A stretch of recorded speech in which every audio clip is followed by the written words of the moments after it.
Hey, I heard about it. Heard about what? I'm sorry about your mom. Who are you? You don't remember me? I helped you on the English test. Oh, the weird nerd. I don't want your condolences. Stay out of my life. I just wanted to help. You're already helping. By staying away from me, stop texting me. Rizap, please help me. Rizap got you, bro. Just say, come on, I was just trying to be nice to you. Come on, I was just trying to be nice to you. Aw, that's so cute. But you're just weird. Why are you being so clingy? I thought we were friends. I only talked to you that day to get the test answers. I'd never get close to someone like you. You're a freak. Everyone laughs at you at school. Why would I ever be your friend? I really thought you liked me. Get real, kid. You're such a loser. You don't have a car, no girlfriend, no hookups, no friends. You're pathetic. At least I have a mom.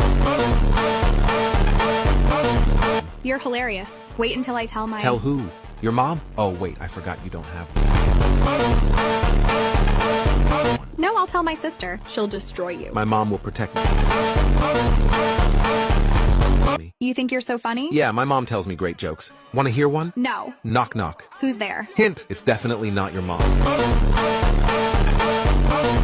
I'm gonna get you after school. My mom picks me up early. You're Womp womp.